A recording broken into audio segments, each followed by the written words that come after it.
അത് എന്തിനാണ് ചെയ്യുന്നത് എന്നൊരു ബോധ്യം നമ്മളിലേക്ക് വരണമെന്നുള്ളത് ആ, ദൈവം ആഗ്രഹിക്കുന്ന കാര്യമാണ്. ഹാലലൂയ, സ്തോത്രം. അന്യഭാഷയിൽ, അതായത് പോലെ സപ്പോസ് പറഞ്ഞ അന്യഭാഷ സംസാരിക്കുന്നവൻ മനുഷ്യരോടല്ല സംസാരിക്കുന്ന ദൈവത്തോടാണ്. നമുക്കറിയാം, നമുക്കെല്ലാം അറിയാവുന്ന കാര്യമാണ്. നമ്മൾ സംസാരിക്കുമ്പോൾ ദൈവത്തോട് സംസാരിക്കുന്നത്. ഹാലലൂയ, സ്തോത്രം. നമ്മളോടും മനുഷ്യക്ക് ഈ ഭാഷ മനസ്സിലാവാൻ കഴിയത്തില്ല. പക്ഷെ ഈ അന്യഭാഷ സംസാരിക്കുമ്പോൾ ഉള്ള എന്ത് ഗുണങ്ങളുണ്ടെന്ന് പലപ്പോഴും നമുക്ക് അറിയത്തില്ല, അല്ലേ? നമുക്ക് ശരിക്കും, അതായത് 4-ാം വാക്യത്തിൽ പറഞ്ഞു, അന്യഭാഷ സംസാരിക്കുന്നവൻ തനിക്ക് തന്നെ ആത്മീക വർധന വരുത്തുന്നു. ഹല്ലേലൂയ, സ്തോത്രം. നമ്മൾ ഈ ഗ്രൂപ്പിൽ ഈ സംസാരിക്കുന്ന ഈ അന്യഭാഷ പറയുന്നവരെല്ലാം ഇതൊക്കെ മനസ്സിൽ ഉൾക്കൊണ്ടാണോ സംസാരിക്കുന്നത്, അതോ ജസ്റ്റ് നമ്മൾ പ്രാർത്ഥനയിൽ കൂടുന്നു, അന്യഭാഷയുടെ കാര്യം പറഞ്ഞു ഞാനും പറയുന്നു എന്നൊരു ബോധത്തിലാണോ, അതോ ഇതിന്റെ ബെനിഫിറ്റ് മനസ്സിലാക്കിയിട്ടാണോ സംസാരിക്കുന്നത്, കർത്താവിനോട് സംസാരിക്കുന്നത്? അത് നമ്മൾ ചിന്തിക്കേണ്ടത് ആവശ്യമാണ്. കാരണം നമ്മൾ തന്നെ ഒരു കാര്യം ചെയ്യുമ്പോൾ എന്തിനാണ് ചെയ്യുന്ന ഒരു ബോധം നമ്മളിൽ ഉണ്ടാവണം. എന്റെ കുറച്ച് കാര്യങ്ങൾ സാധിച്ചു കിട്ടുക, അല്ലെങ്കിൽ ഞാൻ പ്രാർത്ഥിക്കുമ്പോൾ എനിക്ക് വേണ്ടി ചിലർ പ്രാർത്ഥിക്കുമല്ലോ എന്നുള്ള ബോധ്യത്തിലാണോ, അങ്ങനെ ചിന്തയിലാണോ? കാരണം അങ്ങനെയൊക്കെ അതൊക്കെ നല്ല കാര്യങ്ങളാണ്. ഒരാൾ എനിക്ക് വേണ്ടി പ്രാർത്ഥിക്കുന്നു, എന്റെ ആവശ്യങ്ങൾ ദൈവത്തെ അറിയിക്കുന്നു, അതെല്ലാം നല്ല കാര്യങ്ങളാണ്, തെറ്റൊന്നുമില്ല. പക്ഷെ അതിനൊക്കെ അപ്പുറത്തായിട്ട് ഞാൻ അന്യഭാഷ എന്തിന് സംസാരിക്കുന്നു? ഞാൻ ഒരു 15 മിനിറ്റ്, 20 മിനിറ്റ്, 30 മിനിറ്റ് അന്യഭാഷയിൽ ഇരുന്ന് സംസാരിക്കുമ്പോൾ അത് എന്തിനാണ്, എന്തൊക്കെ മാറ്റങ്ങൾ എനിക്ക് വരുത്തുമെന്നുള്ള ബോധ്യം നമ്മൾക്ക് എപ്പോഴും ഉണ്ടായിരിക്കണം. ഒന്നാമത്തെ കാര്യം പറയുന്നു, നമ്മൾ ദൈവത്തോട് നേരിട്ട് സംസാരിക്കുക. അന്യഭാഷയോട് പറയുന്നത് നമ്മൾ മനുഷ്യരോട് പറയുന്ന വാക്കുകളല്ല, മറിച്ച് കർത്താവിനോട് നേരിട്ട് സംസാരിക്കുന്നു. പലപ്പോഴും ഞാൻ ചിന്തിച്ച കാര്യമാണ്, ഞാൻ എന്റെ ഒരു മനസ്സിൽ വന്ന കാര്യത്തെ കുറിച്ച് പറയാം. അന്യഭാഷ ഒരുപാട് വാക്കുകളൊക്കെ പറഞ്ഞ് അങ്ങനെ ഒരുപാട് വാക്കുകളുള്ളവരുണ്ട്. എന്നെ സംബന്ധിച്ച് എനിക്ക് വാക്കുകൾ മാറിക്കൊണ്ടേയിരിക്കും. അത് ദൈവത്തിന്റെ കൃപയാണ്. അതൊരിക്കലും നമ്മുടെ കഴിവോ നമ്മൾ വരുന്നതല്ല. അതിങ്ങനെ വാക്കുകൾ മാറി മാറി, ഞാൻ ആദ്യകാലം സംസാരിക്കുന്ന ഭാഷയിൽ സംസാരിക്കുന്നത്, അതിങ്ങനെ എനിക്ക് പലപ്പോഴും ഞാൻ ചിന്തിക്കുക, ഇറവൽ ഇങ്ങനെ മാറിക്കൊണ്ടേയിരിക്കും ഈ ഭാഷയുടെ ആ രീതി എന്നൊക്കെ പറയാറ്. അത് ചിലർക്ക് അങ്ങനെയാണ്. അതിന് ദൈവത്തിന്റെ ചില കാരണങ്ങൾ ഉണ്ടാകാം. ആത്മതലത്തിൽ ചില മാറ്റങ്ങൾ, കാരണങ്ങൾ ഉണ്ടാകാം. അത് നമ്മുടെ ആത്മീയജീവിതത്തെ ബാധിക്കുന്ന തലത്തിലേക്ക്, ഐ മീൻ നമുക്ക് ആത്മീയത്തെ വർദ്ധിപ്പിക്കുന്ന തരത്തിലേക്ക് മാറും. അതൊക്കെ ഓരോ രഹസ്യങ്ങളാണ്. പക്ഷെ ഈ അന്യഭാഷ സംസാരിക്കുമ്പോൾ എനിക്ക് കുറച്ച് ഭാഷ മാത്രമേ ഉള്ളൂ, അല്ലെങ്കിൽ എനിക്ക് ഒരു വാക്ക് മാത്രമേ ഉള്ളൂ എന്ന് പറയുമ്പോൾ ചിലർക്ക് വേദനയുണ്ട്. പക്ഷെ അതിൽ വിഷമിക്കേണ്ട കാര്യമുണ്ടെന്ന് എനിക്ക് മനസ്സിലായത്. എന്റെ ഒരു ചിന്ത അങ്ങനെ എനിക്ക് കിട്ടി. കാരണം നമ്മൾ പറയുന്ന വാക്കുകൾ ബേസ് ചെയ്ത് മാത്രമല്ല ദൈവം നമ്മളെ ലിസൺ ചെയ്യുന്നത്.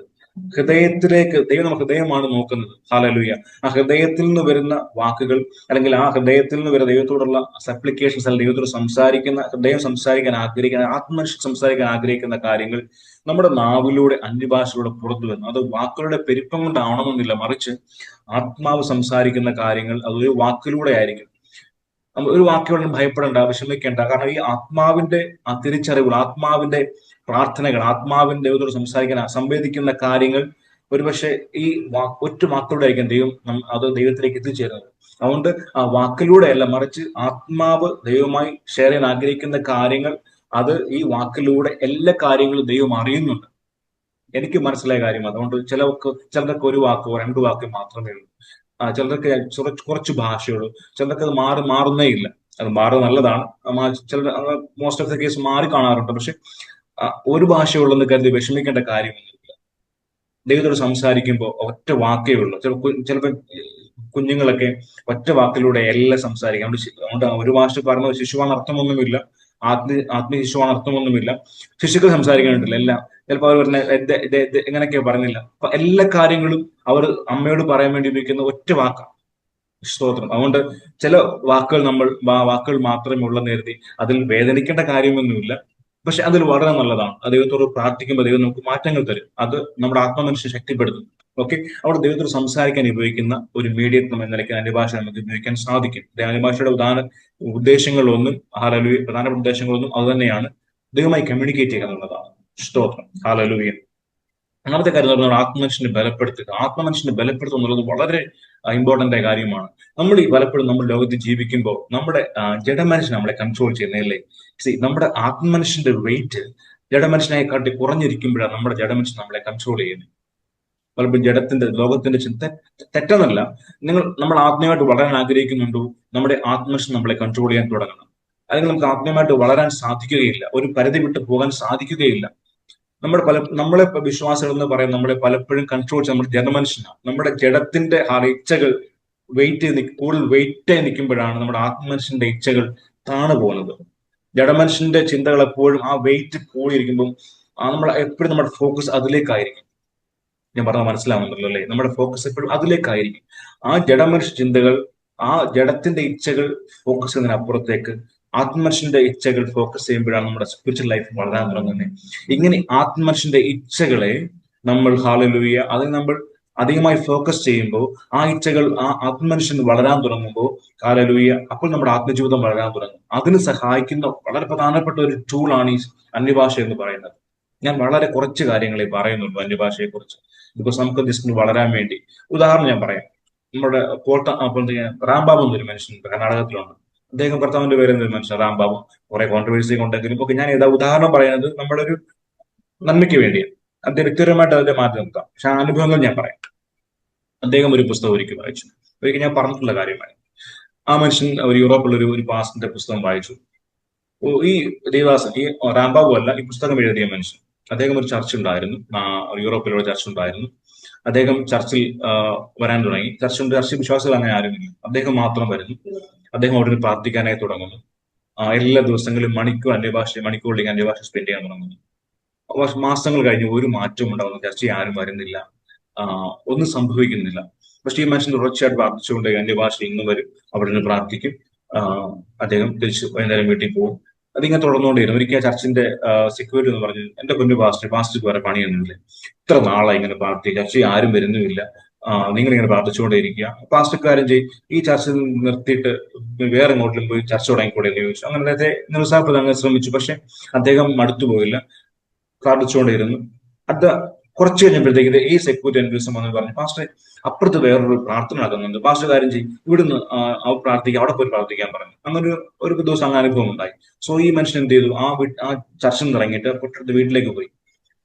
തുടർച്ചയായി 6 മാസത്തോളം അന്യഭാഷയിൽ ഇങ്ങനെ തുടർച്ചയായി പ്രാർത്ഥിച്ചുകൊണ്ടിരുന്ന ഒരു മനുഷ്യൻ പെട്ടെന്ന് അത് നിർത്തിയിട്ട് മറ്റൊരു വീട്ടിലേക്ക് പോയി. അദ്ദേഹം ഇങ്ങനെ ബാക്കിൽ പോയി ഇരുന്നപ്പോൾ പെട്ടെന്ന് അദ്ദേഹം തൊട്ടിരുന്ന അടുത്തിരുന്ന ഒരു ലേഡിയിലേക്ക് നോക്കി. അപ്പൊ അദ്ദേഹത്തിന് കാണാൻ കഴിഞ്ഞത് ഈ ലേഡിയുടെ ആന്തരികാവയവങ്ങളെല്ലാം വ്യക്തമായി കാണാൻ കഴിഞ്ഞു. അതായത്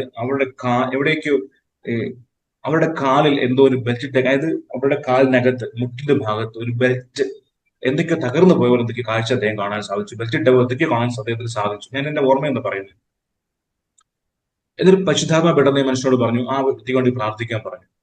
ആ ലേഡിക്ക് വേണ്ടി അദ്ദേഹം ആ വ്യക്തിക്ക് വേണ്ടി പ്രാർത്ഥിച്ചു. ആ ലേഡി സൗഖ്യമായി. സ്തോത്രം. അതായത് ഈ അന്യഭാഷകളിൽ പ്രാർത്ഥിച്ചുകൊണ്ടിരുന്ന ഈ ഒരു മനുഷ്യൻ ഒന്നും കണ്ടില്ല എങ്കിലും, ആ 6 മാസം ഒന്നും സംഭവിച്ചില്ല എങ്കിൽ പോലും ഈ ദൈവമായിട്ടുള്ള ബന്ധത്തിലൂടെ ഈ മനുഷ്യന്റെ ആത്മമനുഷ്യൻ വളരുകയും അദ്ദേഹത്തിലൂടെ ചില മാറ്റങ്ങൾ ശരീരത്തിൽ അത്ഭുതങ്ങൾ സംഭവിക്കുകയും ചെയ്തു. ആ ശേഷം അതിന്റെ മിനിസ്റ്റർ ഒത്തിരി മാറി മറിഞ്ഞു. ഈ ഒരു പുസ്തകം വായിച്ച റാംബാബു എന്ന് പറയുന്ന വ്യക്തി കർത്താവിനെ അറിയുകയും അല്ലെങ്കിൽ ഈ ഒരു നിലവിലേക്ക് ജീവിതത്തിൽ മാറ്റങ്ങൾ കൊണ്ടുവരികയും ചെയ്തു. അദ്ദേഹത്തെ വീട്ടിൽ നിന്ന് പുറത്താക്കി. പക്ഷെ എന്നാലും അദ്ദേഹം ഇപ്പോഴും ശക്തമായി ഉപയോഗിക്കപ്പെടുന്ന മനുഷ്യനാണ്. അപ്പൊ ഞാൻ പറഞ്ഞ ഇത്രയേ ഉള്ളൂ. ഈ അന്യഭാഷയിൽ പ്രാർത്ഥിക്കുക എന്ന് പറഞ്ഞാൽ ദൈവം നമുക്ക് വെച്ചിരിക്കുന്ന ഒരു ആത്മീയമായ ഒരു ആയുധമാണ്. നമ്മൾ പലപ്പോഴും ആഗ്രഹിക്കുന്ന പ്രവചനം വേണം, രോഗശാന്തി ശുശ്രൂഷ വേണം, പ്രവചനം വേണം, കൃപാവരങ്ങൾ എല്ലാം വേണം. പക്ഷെ നമുക്കതെല്ലാം ഡയറക്റ്റായി കിട്ടിയില്ലെങ്കിൽ പോലും ഇതിലേക്കെല്ലാം കയറാൻ ദൈവം വെച്ചിരിക്കുന്ന എൻട്രൻസ് അന്യഭാഷ എന്ന് പറയുന്നത്. അന്യഭാഷ നമുക്ക് തന്നിട്ടുണ്ട്. ഇതിലേക്കെല്ലാം കയറാൻ വേണ്ടി ദൈവം വെച്ചിരിക്കുന്ന ഒരു എൻട്രൻസ് ആണ് അന്യഭാഷ എന്ന് പറയുന്നത്. അന്യഭാഷയിലൂടെ നമുക്ക് ഈ എല്ലാ വരങ്ങളിലും കയറാൻ സാധിക്കും. ഹല്ലേലൂയ. അന്യഭാഷയുടെ വേറൊരു ഗുണം അതാണ്. ഇത്തരം അന്യഭാഷ നമ്മൾ ദൈവമായി സംസാരിക്കുന്നതിലൂടെ, ആത്മമനുഷ്യൻ ബലപ്പെടുന്നതിലൂടെ ഈ പറഞ്ഞ കൃപാവരങ്ങളിലേക്കെല്ലാം നമുക്ക് കയറുവാൻ സാധിക്കും. ഹല്ലേലൂയ. ആ അനുഭവം പറയാൻ വേണ്ടി ഞാനിപ്പോ ഇത് പറഞ്ഞത്, അല്ലെങ്കിൽ അത് പറയാൻ വേണ്ടി ഈ അനുഭവം പറഞ്ഞത്. ഹല്ലേലൂയ. സ്തോത്രം. ഈ ദിവസങ്ങളിൽ നമ്മൾ അന്യഭാഷ പറയുമ്പോൾ നമ്മൾ എന്തിന് പറയുന്നു, നമ്മൾ ഇത് ഉദ്ദേശം എന്താണ്, ഇതിന്റെ ബെനിഫിറ്റ് എന്താണെന്നൊക്കെ മനസ്സിലാക്കി ഒന്ന് പറയാൻ നമുക്ക് ഹൃദയത്തിൽ ഒരു ആഗ്രഹം അല്ലെങ്കിൽ ഒരു ബോധ്യം ഉണ്ടായാൽ അത് നമ്മുടെ ജീവിതത്തിൽ വലിയ മാറ്റങ്ങൾ ഉണ്ടാകും. സ്തോത്രം. അതായത് നമ്മുടെ ആത്മമനുഷ്യൻ ബലപ്പെടും, ആത്മമനുഷ്യൻ ജഡമനുഷ്യനെ കീഴ്പ്പെടുത്തുന്ന വിധത്തിലേക്ക് ഹല്ലേലൂയ ഈ അന്യഭാഷയുടെ നമ്മൾ പറയുന്നതിലൂടെ നമ്മുടെ ജീവിതത്തിൽ വലിയ മാറ്റങ്ങൾ വരുവാനിടയായിത്തീരും. ഈ ദിവസങ്ങൾ അന്യഭാഷ പറയുമ്പോൾ അത്തരമൊരു ചിന്ത ഉൾക്കൊണ്ടുകൊണ്ട് എന്തിനു പറയുന്നു, എന്ത് മാറ്റങ്ങൾ എന്നിൽ വരുത്തുമെന്നുള്ള ബോധത്തോട് പറയാൻ ദൈവം നമ്മളെ സഹായിക്കട്ടെ. അങ്ങനെ പറഞ്ഞാൽ നമ്മുടെ ആത്മീയത്തിൽ വലിയ മാറ്റങ്ങൾ സംഭവിക്കും. ദൈവമായുള്ള ബന്ധം മെച്ചപ്പെടും. ദൈവമായുള്ള ബന്ധത്തിൽ വളരും. നമ്മുടെ ആത്മമനുഷ്യൻ വളരും. നമ്മുടെ ജഡമനുഷ്യൻ നമ്മുടെ ആത്മമനുഷ്യൻ ധരിക്കാൻ തുടങ്ങും. അങ്ങനെയാവുമ്പോൾ നമ്മൾ ദൈവം ആഗ്രഹിക്കുന്ന ആ ദൈവത്തിന്റെ സമ്പൂർണത എന്ന ഒരളവിലേക്ക് നമ്മൾ മാറുവാനിടയായിത്തീരും. നമ്മുടെ ദിവസങ്ങളിൽ നമ്മുടെ അന്യഭാഷയുള്ള പ്രാർത്ഥന വർദ്ധിക്കട്ടെ. നമ്മളിവിടെ കൂടിയിരിക്കുക മാത്രമല്ല, വീട്ടിലിരിക്കുമ്പോൾ അന്യഭാഷ പ്രാർത്ഥിക്കാം. നമ്മൾ പൗലോസ് പറഞ്ഞ പോലെ എപ്പോഴും പ്രാർത്ഥിക്കുന്ന പറയുമ്പോൾ എപ്പോഴും അന്യഭാഷയിൽ പ്രാർത്ഥിച്ചുകൊണ്ടിരിക്കുക, അന്യഭാഷ പറയാം, പ്രാർത്ഥിക്കാം. അതുകൊണ്ട് ദിവസങ്ങളിൽ അങ്ങനെ അനുഭവം നമ്മുടെ ജീവിതത്തിൽ ഉണ്ടാകട്ടെ എന്ന് പ്രാർത്ഥിക്കുന്നു, ആഗ്രഹിക്കുന്നു. കുറച്ച് കാര്യം മാത്രമേ പറഞ്ഞുള്ളൂ, ഒരുപാട് കാര്യങ്ങളെ കുറിച്ച് പറയാനുണ്ട്. എന്റെ അറിവ് വളരെ പരിമിതമാണെങ്കിൽ എന്റെ പരിമിത അറിവിൽ നിന്നുകൊണ്ട് കുറച്ച് കാര്യങ്ങൾ മാത്രമേ ഞാൻ പറഞ്ഞിട്ടുള്ളൂ. അതിനുള്ള ദിവസങ്ങളിലും പറവാൻ ദൈവം സഹായിക്കട്ടെ ആഗ്രഹിക്കുന്നുണ്ട്. ദൈവം സഹായിക്കട്ടെ എന്ന പ്രാർത്ഥനയോടെ ഞാൻ എന്റെ വാക്കുകൾ നിർത്തുന്നു. ദൈവം നമ്മളെ സഹായിക്കട്ടെ. അതുകൊണ്ട് അന്യഭാഷയിൽ പ്രാർത്ഥിക്കാനായിട്ട് വളരെ ആഗ്രഹിക്കുക. ദൈവം അനുഗ്രഹിക്കുമാറാകണമെന്ന് നമുക്ക് പ്രാർത്ഥന വിഷയങ്ങൾ ഷെയർ ചെയ്യാൻ വല്ല സമയത്ത് എടുത്താലും ദൈവം സഹായിക്കട്ടെ.